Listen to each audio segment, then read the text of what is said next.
You're listening to The Virgin Sex Educator, a podcast devoted to tackling the taboo and finding the connection between spirituality and sexuality. To submit your anonymous questions, click the link in my Instagram bio. Hello everyone, and welcome back to my sex ed series for LDS parents in partnership with sexedrescue.com. Sexedrescue.com is an incredible resource and website that is going to answer pretty much any question that you could ask when it comes to how to teach your children about sex, sexuality, gender, relationships, and making sure that you are raising healthy communicators and children that are ready for healthy, intimate relationships one day. Now, I am here to speak to primarily an LDS audience. As a member of the Church of Jesus Christ of Latter-day Saints myself, I can add some insight here. As a sexologist, I am a sex educator, have my master's in sexology, and this is the topic I am so passionate about.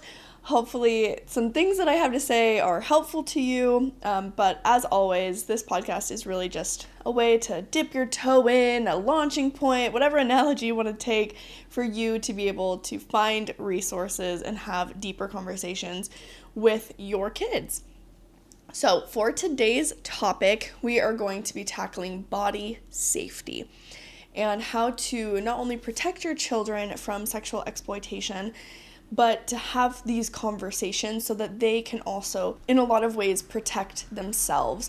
And if they are ever exposed to any sort of sexual exploitation or violence in any way, that they will know how to communicate that to you, and that you can create a relationship in which they know that they can come to you and that you can handle that. This is, of course, a topic that can be quite sensitive for a lot of people, whether through their own experiences or through loved ones that they care about, and they've seen the impact that child sexual assault has had on their loved ones. This is obviously a very important conversation that we need to be having, but just know that I come to it with the sensitivity that it deserves, because someone taking advantage of your sexuality, of your body, and of things that are yours can have a very deep impact on you, not only physically, but emotionally and psychologically. So we want to make sure that we can help our children and protect them from this type of consequence that occurs when you are exploited. I really believe that this particular conversation is especially important within religious communities, within our community, because in a lot of ways, we're raised to really trust a lot of adults. And that in and of itself is not inherently wrong or bad. We're taught to be respectful and listen to our leaders and to be obedient. And those are good things. We don't want to lose that. But at the same time, we need to be able to balance this teaching that, yes, listen to adults, with you can say no even to an adult. But where it gets really confusing is this mixture that we have of authority and of community. And we need to make sure that the conversations that are having around this is really centered on the stance that even if it's a teacher, even if it's a coach, if it's someone from church, if it's your neighbor, if it's your best friend's mother or father or brother or sister, if something doesn't feel right, you can say no and you can tell me. Even if we know them. It's important to say that out loud. That even if this is someone we know, I want you to come to me. Because just because I'm friends with them, just because this is, mommy or daddy's friend, or this is someone that we have at church, or your church leader, or your coach, or your teacher, that it does not matter who they are to you and to us as your parents. If there is something that has happened, we will believe you. And that it does not make it okay just because they come to church with us. Or because, they're a family member. Because what we do know about child sexual abuse is that about 90% is perpetrated by someone known and trusted by the child or by the child's family.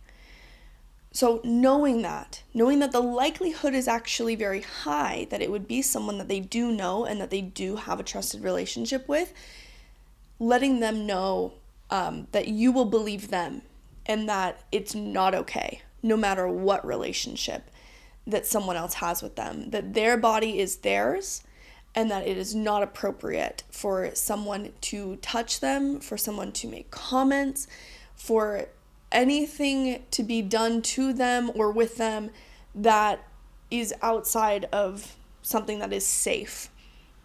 So with this knowledge, we really want to make sure that we're walking the line of not creating fear, but rather creating clarity and helping your kids know what is okay, what is not okay, and how to trust themselves.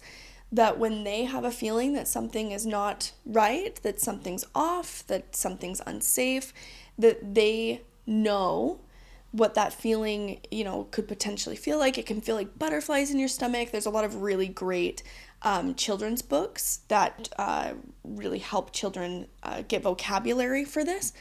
And it can teach them, if when you have these feelings, that is your body telling you something. And we want to listen to that. We want to respect our bodies and respect what they're telling us. And sometimes we don't know what it's telling us. So that's when it's important to come to mom or to dad and to tell us, because we can help you navigate this and we can help you understand what those feelings are, and we can help protect you and make you feel safe, because you deserve to feel safe in your body, because we are here to respect ourselves and respect others. And anyone who risks that is not making a good choice, no matter who they are, to you or, to your children. We do not want them to feel like it's their responsibility, but rather they can trust themselves, and we can help them seek the signs and know what to look for, and then also how to avoid, situations in which would increase their risk. As a parent, really your job is to do what you can to decrease that risk. And one of the biggest and easiest ways that you can do that is by teaching anatomically correct terminology to your children. This is best done, from birth, but if you, at this point in life, if you have toddlers, if you have preteens, teenagers, it's never too late to teach this. To teach the anatomically correct verbiage that we should be using for our genitalia, for our body parts, in the same way that this is your nose, and that is your knee, and these are your toes, and that is your vulva, and that is your penis, and these are your testicles, that is your anus. We want to be using correct terminology. Just to stick on this point slightly longer, we also want to make sure that we're teaching females that it is not just the vagina, because the vagina is one part of the genitalia. It is the inner part. It's the inner canal to the genital structure, but the genitalia is the vulva, which includes the vaginal canal or the vagina, but the entire thing, including the urethra, the clitoral hood, the vagina, all of that is a vulva. And we want to make sure that we're using that correct term, because this will greatly reduce their risk of child sexual abuse. There's been a lot of studies done with perpetrators in seeing, what they look for in victims, and lack of knowledge is something that can create a very big vulnerability in children. Because if a child is using euphemisms for their genitalia, if they're calling it a cookie, or they're calling it Peter instead of a penis, or, your ding dong, or something like that, this is going to make it much more difficult for that child to express that something's been going on if, a perpetrator does do something, because they don't have the correct verbiage. So there is a story, where a little girl was, her genitalia was referred to as a cookie, and she would say that someone licked her cookie, but there was no context to that. It was like, what are you talking about? Like, what is this? there wasn't a connection that was being made that she was actually trying to express something. She was actually trying to tell what was going on, but she didn't have the language given to her. And so therefore it was lost in translation. So we want to make sure that we're giving the proper language. And when perpetrators, that is something that they do to see if this child has a high likelihood of telling their parents, is they will ask what their understanding is. What is that? And if a child goes, well, that's my vulva, that is going to give a very, very strong message to a perpetrator, someone who is intentionally wanting to hurt your child, that is going to give them the message that, whoa, this is a child that not only knows the anatomically correct term, that it's not a vagina, that it is a vulva. So they not only know that, but the chances that they know more are much higher. Just by the one word, by your child knowing that, by your child saying, those are my testicles and that's my penis, that tells this adult, in a lot of cases, that it tells this adult that that child has been spoken to about this body part and that they know it, that it must be frequent enough in conversation that they can confidently say it to anybody, to whoever this adult is to them. And again, with the difference between vulva and vagina, for them to know that your child knows this term, the chances that you've also told them when and where it's appropriate for someone to look at their vulva or their penis or their testicles or their anus is also high. That you have probably expressed to your child that the only people that are allowed to look at, to see when you're changing a diaper is going to be someone who is trusted. We can talk to doctors about these parts of our body and they can see it, but they must ask for permission. Our, mom and dad need to be there for it. We want to make sure that these parts of ourselves are safe. So the chances of that entire conversation going on is signaled in very high likelihood to a perpetrator through correct verbiage. So that is a great way for you to reduce their risk. So from birth, teaching, and that's your nose, and these are your toes, and that's your vulva, and that's your anus, and that's your penis. These are ways that we easily put this out in the open, that my child is going to know these things, and I am doing this to reduce their risk. The next step beyond correct terminology is going to be teaching your child that they really get to decide what is done to their body and with their body. So when a toddler is running around, it can just even be, at a family reunion or something, if they don't want to hug someone, saying, that's okay, you don't have to hug them if you don't want to. Do you want to give them a high five? Do you want to give them knuckles? No? Okay, no problem. Thank you for the offer. That is something that you are teaching them, that this is theirs. That just because you are their parent doesn't mean that, you have more ownership over their body. You don't get to tell them who they can touch, that they just have to do something, they have to give them a hug or they have to give them a kiss. We don't want to be giving that messaging. We want to be teaching in all of these little micro ways that they are controllers of their own body, that this is something that has been gifted to them by God, and we respect that. Because if we are able to give that example to them of what that respect looks like, sounds like, then they can start to see when other people also respect it, and especially when others don't. Around the 3 to 5 year old age, that's when you can start to have conversations about the difference between a surprise and a secret. This can usually come up in really natural ways. Maybe you're wrapping a birthday present or, planning something for someone, and you can use that moment to say, okay, this is a surprise. We're not going to tell them yet because it's going to be fun when they find out, but we will tell them later, and give them a timeline for that. We're going to tell them in a couple days. This is not a secret that we're keeping forever. This is a surprise. Then segueing into what secrets are.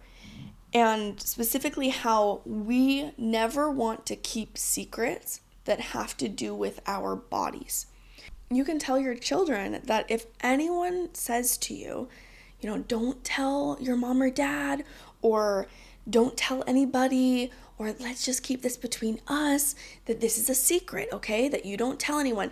If they hear those words, that one, they're not going to get in trouble, and two, that you can say, I don't keep secrets like that, because we don't. You want to be teaching that those are the types of things that we do tell. Even when someone's telling us not to, when we get that feeling that this doesn't feel quite right, when we get those butterflies in our tummy, that this is something that mom and dad should handle, that this is something that will never get me in trouble, and that I should tell someone. And also making it clear that anyone who cares about them, really cares about them and really loves them, would never ask them to keep a secret. This is the type of messaging that you want to reiterate over and over and over again. And you can do this in a lot of different ways.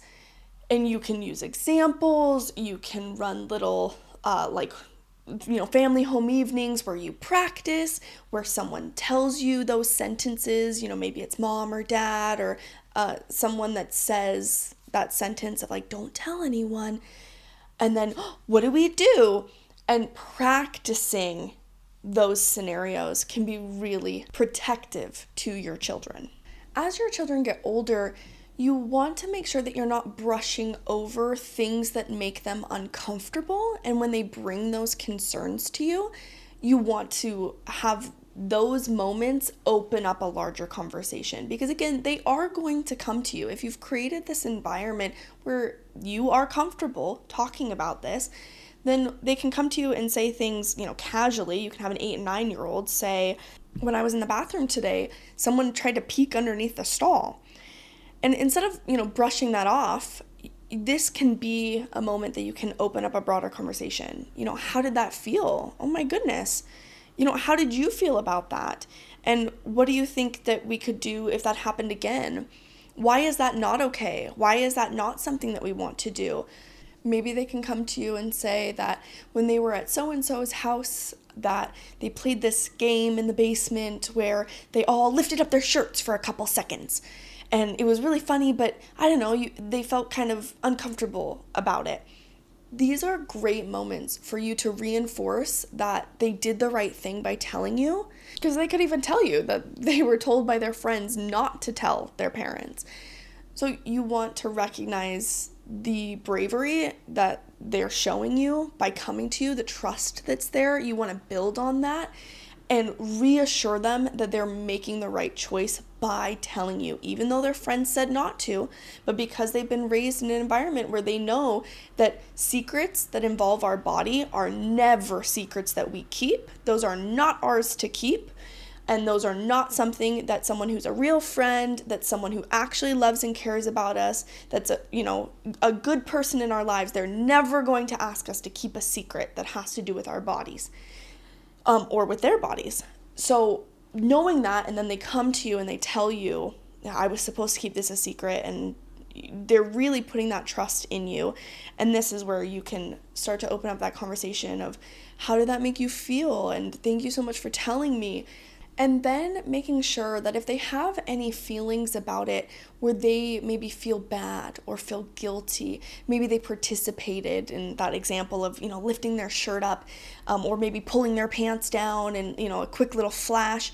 If they have any sort of guilt from that, we want to make sure that we're talking to them about that this isn't something that you need to feel guilty about, that you did the right thing, you came and you told us, and these feelings that are inside that you feel right now, that those are really good. That means our body is telling us something. It's telling us that these parts of ourselves, they are for us, and that they're private, and that at later parts in our life, we can choose who we show it to and when, but we want to make sure that we're doing it with only people that we trust, that we have a strong relationship with, if we're doing it in, the context of marriage, But really making it clear that this isn't something that they need to feel bad about, that it doesn't make them a bad kid, and that really you're so proud of them for listening to themselves, for being able to respect their bodies and knowing that that activity was not respectful of themselves or of other people because of what you've taught them. That's a great way to really handle those types of scenarios, and knowing that those are going to occur. So allowing an open environment where they can is crucial. Sticking with this elementary school age, just for one more example, your child could come to you and say that so-and-so keeps trying to tickle me and I don't like it. And instead of saying, okay, just, stay away from them on the playground, you want to recognize that they're coming to you and telling you that someone is doing something to their body without their consent. And we want to take that seriously. We want, again, to make sure that they know that that's a good thing that they told you, and that that's an amazing gift that they have, that they're listening to their body, and that they have made a choice that they don't want so-and-so to tickle them on the playground or ever. And instead of just, okay, well, just don't play with them, we want to now be moving the conversation to how can they advocate for themselves, especially when navigating peer relationships. This is something that will serve them well in their adulthood, especially young girls. I really need to make sure that this is clear. There are a lot of women that I speak with and that I work with. Again, I specialize in sexual dysfunction. So a lot of the conversations that I'm having with young single adults who have never had sex before is around navigating relationships and, dating a lot of them for the first time in college and their young adulthood. And far too often, I have a young woman that's coming to me in her early 20s, and she's telling me about this recent experience that she had making out with someone, and things went too far for what she was comfortable with. But the person was telling her that it was okay, and he's like a member of the church, and it got really confusing because she's never, ever advocated for herself. She has never thought about her own body in relation to herself, that this is something that is for her, belongs to her, and that she has a voice that dictates what gets to happen when it comes to her body, in what ways that she wants to interact with someone else, that she is in full control over that. That is not something that is taught. And so far too often I'm in these conversations with these women, and I have to be the one to break the news that the situation in which they are describing to me is actually sexual assault.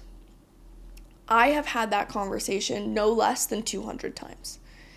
That is not something that's easy for me to say. In fact, it actually makes me really emotional because it breaks my heart to think that I have to break that news to them. And for a lot of them, that's really shocking. And that kind of turns their world upside down, because even simple coercion, anything where you are not consenting to, that is not okay. No one gets to tell you what is okay and not okay for you to do with your body. So we need to be teaching, especially young girls, how to say no, how to stand up for themselves. They need to have that verbiage. They need to have that vocabulary. They need to have practice in saying that, even if it's just at home and you do little role plays. That's amazing. That's great, because we want them to establish this from such an early age that when they reach their 20s and some guy from college is saying, oh, come on, it's okay. Come on, every girl does it. Whatever it may be, even if it's not, we're not talking about penetrative sex here. We're not even talking about oral sex. We're not talking about sex. We're just talking about a makeout. We want them to know that, one, their pleasure and experience matters, that they are not just here to serve somebody else's ego, but that their experience matters, and that what happens with their body is their choice. And what doesn't happen, they get to decide. They get to say no, they get to set boundaries, and if someone tries to coerce them into a different choice, if someone tries to convince them of going further than they feel comfortable, that they can immediately flag that, stop the interaction, and say, you know what? I learned at 5 years old that someone who really cares about me, someone who really loves me, someone who respects me as a person would never, ever try and convince me to do something I'm not comfortable with my body.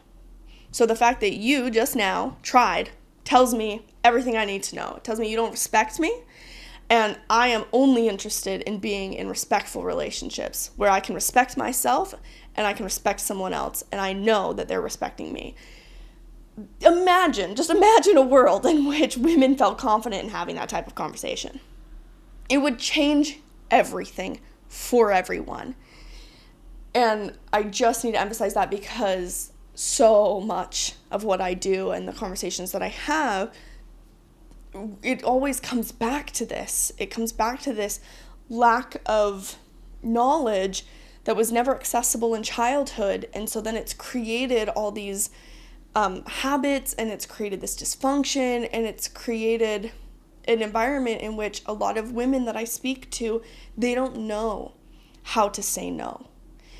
And we need to make that clear from childhood that not only can you say no, you should say no, and here's how. Let's practice. When children move into their teen years, this is going to be less about obvious things and more about subtle peer pressure. So in the car, your child might say something like, my friend said that their boyfriend kept asking them to do something that they didn't want to do. Instead of jumping in with a lecture of how that's not okay and why that's not okay, remember, the more that they're getting into this teenagehood, this around 15, 16 years old, this is when we want to start asking them questions. What do you think about that? Because they will then be able to ask you. If they're not sure, it will allow them to ask you that question, and you can start to better understand what it is that they're actually looking for, what question they have, rather than the one that you're assuming that they have. But we want their opinion. We want to see where their head is at. And what do you think about that? And afterwards, you might add something like, if someone keeps asking you for something and you've already said no, that's not respect. That is pressure. Someone who truly does not have any ulterior motive would accept a no. That's a bottom line fact. I absolutely love a book called The Gift of Fear. I highly recommend this book. It was once gifted to me by my young women's leader at 18 years old, and it is something that has fundamentally shaped my life.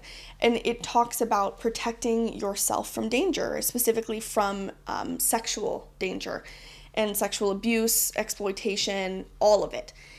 It is phenomenal. It is a step-by-step guide, and it's by Gavin DeBecker.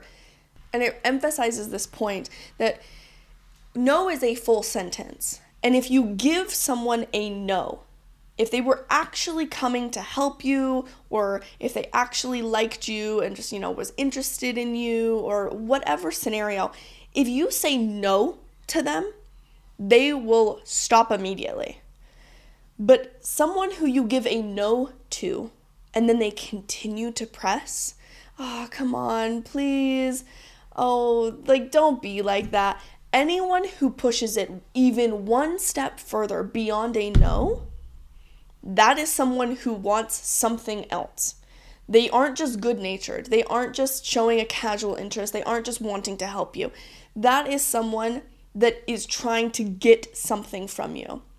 So making sure that children understand that no is a full sentence, that you as a parent, when it comes to their body, really show them how to respect that from other people as well. When their siblings, when they do something and their sibling says no, we want to be teaching that we respect that not only do we listen for it and we respect it, but we can expect others to respect it. Wow, that was a lot of the same type of words, expect and respect. I think you got me. Okay, to finish off this conversation, talking about teens in their later years, this is, again, less of you talking about what is okay and more about helping them to read a situation. So making sure that you ask questions like, did you feel comfortable the whole time tonight? Like, did you feel like you had a good time? Did you have a voice? Like, were you respected? Were you respectful of others?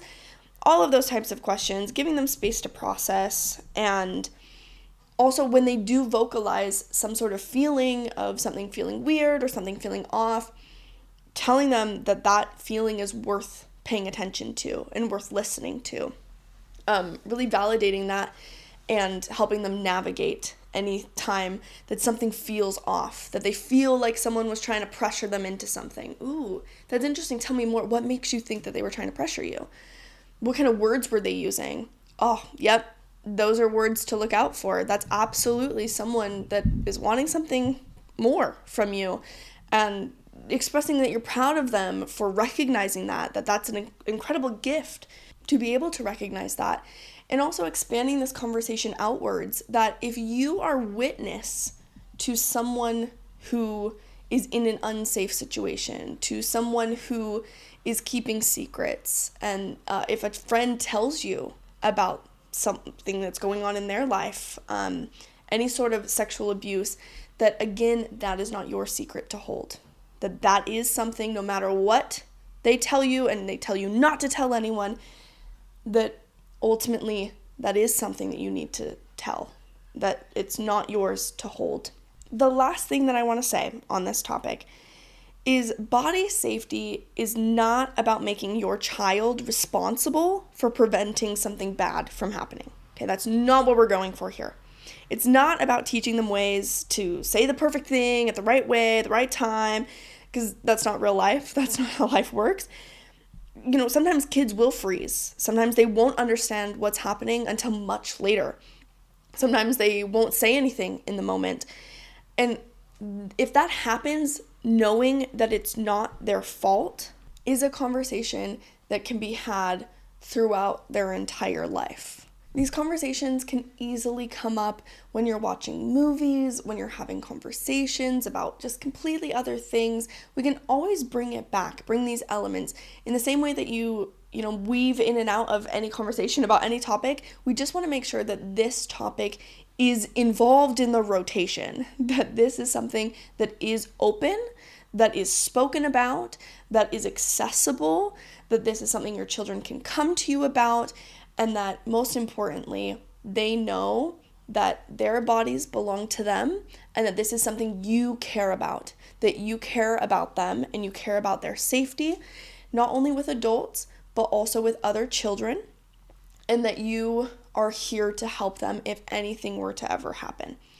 Some very basic things that you can do to emphasize this and to just open up this conversation is by making sure that there are always open doors when people are over, and making sure that even when kids are playing, that you're regularly checking in on them, making sure that everyone feels safe, everyone feels good, kind of reviewing with them afterwards how they felt after a play date or anything like that. There's this woman that I follow on Instagram, and she herself was a victim of child sexual abuse, and something that she does to help protect her children that I really like is whenever they have family over, family reunions, dinners, anything like that, she makes sure that all the doors are closed and that there's a sign on all the doors that no adults should be in rooms alone with children. I think that is absolutely fantastic. There is no reason that we should be having adults alone in rooms with children. No matter who they are to you or to your child, doors should be open and there should be no movement made to close it and to make it more private. Okay, and with that, it is time to end today's episode. To learn more about today's topic, be sure to check out sexedrescue.com. And if you're looking for links to children's books that can really help to facilitate these conversations, then that can be found in the link in my Instagram bio, on my Patreon, Oh gosh, it's like in a million places. So anywhere where the Virgin Sex Educator content is, there is a link to my link tree, and in there I have a section for parents for all of the resources and books that I recommend. Not only children's books, but books for you as well, for you to learn and to read and to gain your own knowledge so that you can better teach your children. So with that, I hope you all have a wonderful week, and I will catch you next time.